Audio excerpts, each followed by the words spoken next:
इसके अंदर खतरनाक मगरमच्छ और घड़ियाल छोड़े गए ताकि कोई भी दुश्मन इस किले के अंदर ना जा सके। किले के अंदर आने का एकमात्र रास्ता ये था, आपको यहाँ से झुककर आना पड़ता था। राजा हो, सैनिक हो, कोई भी हो, उसको इसी रास्ते से आना पड़ता था। ये था इस किले में आने का वास्तविक रास्ता। दोस्तों यही वो भूल भुलैया वाला रास्ता है जिसके अंदर दुश्मन जाने के बाद में अपनी मौत को साक्षात देखता था। अब किसी तरीके से अगर दुश्मन यहाँ पहुंच भी गया तो यहाँ पर उसको मिलने वाली है दूसरी गोल भूल भुलैया। अब दोस्तों मैं दिखाता हूँ सामने वाले हिस्से में से दुश्मन जब बचकर अपनी कोशिश करेगा जान बचाने की तो यहाँ से निकलने की कोशिश करेगा। 2.5 स्टेप्स के बाद में नीचे सीधे आपको मिलेगी खाई। 12वीं शताब्दी में बना हुआ दौलताबाद का यानी कि देवगिरी का किला, जिसको सुरक्षा की दृष्टि से इतना मजबूत बनाया गया कि आज तक भी इस किले को अजय दुर्ग कहते हैं। दोस्तों सबसे पहले इस किले को बनाने की जो नेचुरल प्रोटेक्शन थी वो देती थी यहाँ की जो खाइयां हैं, इन खाइयों को खोदा गया और इन खाइयों को तकरीबन 70 फीट चौड़ा और 80 फीट गहरा खोदा गया। इसके अंदर खतरनाक मगरमच्छ और घड़ियाल छोड़े गए ताकि कोई भी दुश्मन इस किले के अंदर ना जा सके। और दोस्तों इसकी जो बनावट है मैं आपको बताता हूँ किस प्रकार से यहाँ के शिल्पकारों ने ये काम किया था। सामने वाले हिस्से में जो आप ये पहाड़ देख रहे हैं तकरीबन 150 फीट गहराई तक इस पहाड़ को बिल्कुल नीचे तक खोदा है और खोदने के बाद में यहाँ के जो शिल्पकार थे उन्होंने इस पूरे चट्टान को बिल्कुल प्लेन किया, क्योंकि 12वीं शताब्दी के समय में दुश्मनी जो सैनिक हुआ करते थे वो इन दीवारों पे चलने वाली पकड़ वाली छिपकली का इस्तेमाल करते थे, जिनकी मदद से आप किले में फतेह कर सकते हो। इसीलिए उन शासकों ने इन दीवारों को बिल्कुल प्लेन करवाया और इस तरफ भी आप पानी देख सकते हैं कि पूरा पानी से ये भरा हुआ है और पानी से भर के रखने के लिए इन लोगों की कनेक्टिविटी हुआ करती थी। पास के हिस्से में ही यहाँ पर बने हुए थे बड़े बड़े पानी के तालाब, जिन पानी की कनेक्टिविटी सीधा इससे हुआ करती थी।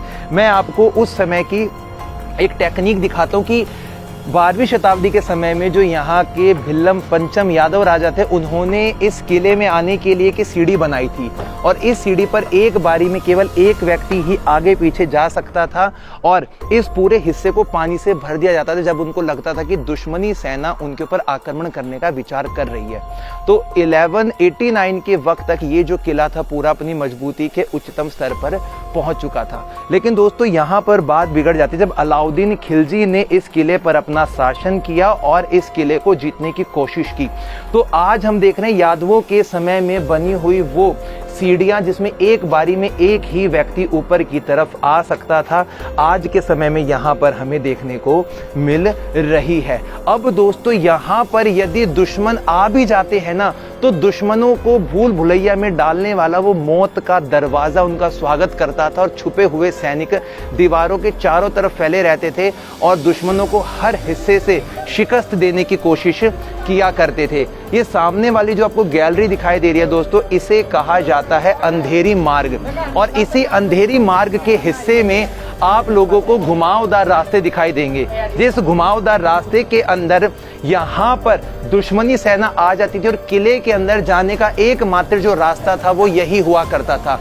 इसी रास्ते से आप किले के अंदर घुस सकते थे, जा सकते थे और अब आपको दिखेगा कि रास्ता बिल्कुल सीधा बना हुआ है। लेकिन दोस्तों हकीकत में जब दुश्मन सेना यही सोचकर अंदर आती थी ना तो इस किले के सैनिक उनका इंतजार करते थे। इन दीवारों में बने हुए थे बहुत बड़े बड़े होल और उन होलों के पीछे, उन गड्ढों के पीछे यहाँ पर सैनिक तैनात रहा करते थे दुश्मनी सेना को मारने के लिए, हाथों में धारदार भाले और तलवार लिए।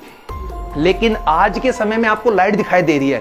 एक वक्त पहले दोस्तों ये हिस्सा पूरा भूल भुलैया मेज में यानी कि भटका रहा था, उन दुश्मनों को रहा और इसीलिए देखेंगे इस वाले हिस्से में सैनिक दीवारों पे टक्कर मारेंगे, एक दूसरे के साथ भिड़ेंगे और उनका संतुलन बिगड़ेगा, जिसकी वजह से वो एक दूसरे का कत्ल करना शुरू कर देंगे। तो यादव शासकों के द्वारा इन शिल्पों को तोड़ा गया। आज के समय में मैं आपको उस वक्त की एक टेक्निक दिखाता हूँ दोस्तों। इस पूरे हिस्से में ये सीढ़ियां तो खैर बाद में बनाई गई हैं, उस समय की टेक्निक समझते हैं। यहाँ वाले हिस्से में पहले पूरा पहाड़ का हिस्सा था जो कि तकरीबन 1952 के आसपास टूट गया था और उसके बाद से ये हिस्सा खुले में दिखता है।